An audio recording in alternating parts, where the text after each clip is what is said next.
Ces imams, ces guides religieux, ces prédicateurs du Conseil supérieur des imams, des mosquées des affaires islamiques, COSIM, mais aussi ceux du district du Woroba, en pleine lecture du Noble Coran, au stade de Séguéla, en présence du président de la République, Alassane Ouattara.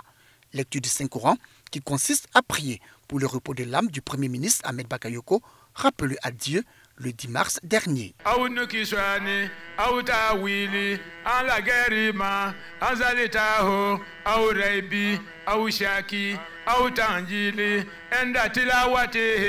En plus de la lecture du Saint-Coran, certaines sourates, dont la sourate Yassine, la sourate 36, a été lue. Cette sourate de 83 versets, tout un symbole.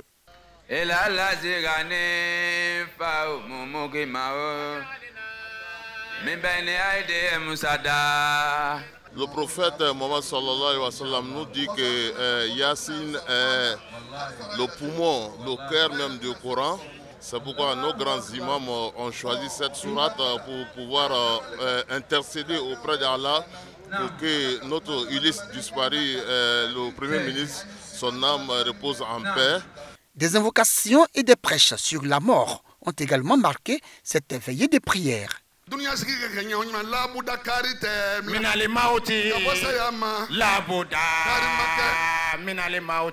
Pour ces hommes de Dieu, ce décès du Premier ministre Ahmed Bakayoko doit renforcer la foi des membres de sa famille. Pour eux, c'est Dieu qui donne la vie et c'est aussi Dieu qui la reprend. Le messager alayhi salatu wa salam, chaque fois qu'une personne perdait l'une de ses familles, il disait chaque fois « as-sabr, as-sabr ». Il faut accepter, c'est la volonté de Dieu, il faut être tolérant, il faut être patient. Pour un bon musulman, qu'est-ce qu'il faut dire? Inna lillahi wa inna ilayhi raji'un. Automatiquement, c'est les mérites qu'on a écrits pour toi et puis le dauphin sera au paradis.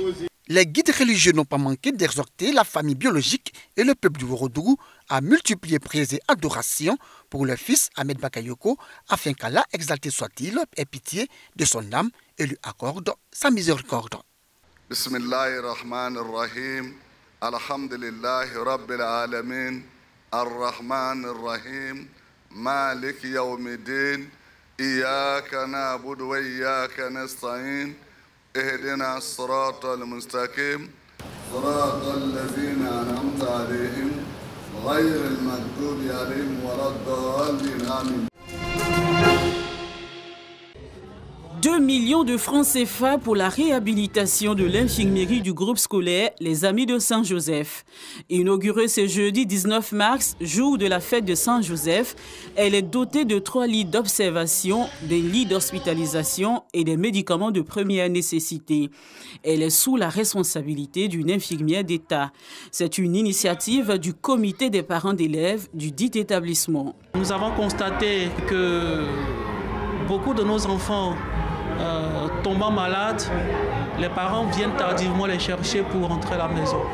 Fort de cela, ayant constaté cela, les parents d'élèves en assemblée générale ont décidé d'instituer une infirmerie pour prendre en charge immédiatement, dans un premier temps, leurs enfants et pour leur permettre de continuer et de pouvoir bénéficier des conditions d'études sereines et de qualité. De cette infirmerie va découler une certaine éducation préventive sanitaire qui va être élaborée au niveau de l'établissement. Ce dont permettra également à la direction de rapprocher les soins de base des écoliers et d'améliorer leur formation. Au début, quand nous on tombait malade, ce sont les sœurs qui nous prenaient aux soins. Maintenant qu'il y a l'infirmerie, il y a un lit, on peut se coucher, se reposer, on peut bien nous soigner. On est vraiment content d'avoir une infirmerie. Je suis contente que l'infirmerie soit ouverte aujourd'hui. Parce que quand nous allons tomber malades maintenant, nous serons bien entretenus avec les sœurs de l'école. Avoir une infirmerie, c'est vraiment une assurance, une sécurité pour nous qui dirigeons l'école. Parce qu'au moins, s'il y a cas d'urgence et tout ça, tu es sûr qu'il y a quelqu'un qui accueille l'enfant et que l'enfant ait au moins le premier soin. Ce geste du comité des parents d'élèves a été salué par l'inspectrice de l'enseignement préscolaire et primaire de Cocody à Kouedo. Elle a également exhorté les établissements de son inspection à emboîter le pas aux Amis de Saint-Joseph. Voir une école se doter d'une infirmerie, ça amène les autres écoles à faire autant. On a remarqué qu'au sein de nos écoles, Les médicaux n'existent plus. Les médicaux restent éloignés maintenant des écoles. C'est un bon pas pour ce groupe scolaire, dans ce sens que je suis sûre que cela suivra pour les autres écoles. La cérémonie d'inauguration de l'infirmerie du groupe scolaire Les Amis de Saint-Joseph a été marquée par une messe d'action de grâce à l'honneur de Saint-Joseph, père adoptif de Jésus.